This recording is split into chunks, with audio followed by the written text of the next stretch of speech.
Yo, beautiful, it's Kyle Miller, America's Complete Life Coach, here with you to talk about good old Henry Ford. How can we not afford to talk about him? Get it?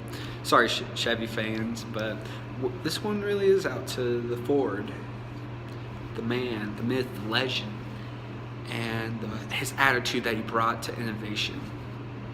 Throughout life, we have choices, and these choices lead to being able to be successful or not be successful. So I'm going to talk about 3 things that Henry Ford does to be successful. Number 1, he lives by the law of trial and error. He takes a principle that he learns and he tries it out and he learns it, and then he takes the next try, he does something different and he learns from it. And that's a way that he really innovated in life. But I think number 2 is probably one of the most important things, is that he was willing to learn from other people's successes. He wasn't arrogant, he was very humble in that regard. He blessed those that were successful. That's what my mentor says. Bless those who are successful. Don't curse them, because when you curse them, you don't learn. And life is just so much better of a way. I mean, how would it feel to have all the hate and animosity towards other people that are successful, that maybe remind you of a part of you that you don't like or you need to improve upon? And replace that with appreciation, gratefulness, and learning. Instead of being a state of being closed off, you can be a state of being open.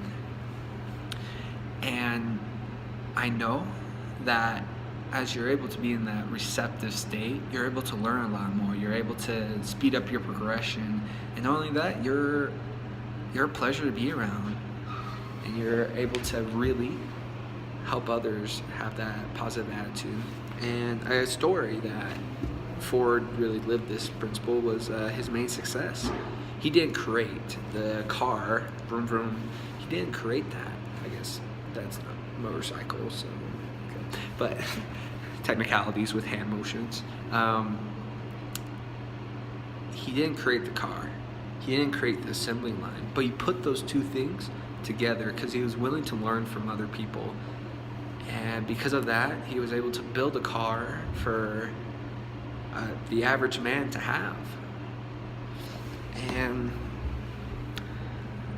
I think the 3rd lesson, we'll hop to the 3rd lesson that we learn from Henry Ford, is that he is able to just really embrace, hey man, how's it going? Nice shoes. They were actually really cool shoes. They were like Vans with the checkers. But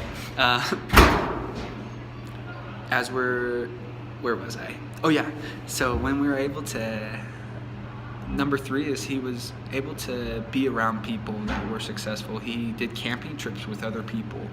He was able to, like Rockefeller and like his competitors. And he was able to spend multiple camping trips a year and learn from them. So, number 1 lesson today: bless, don't curse. Appreciate, don't hate. Peace out, beautiful.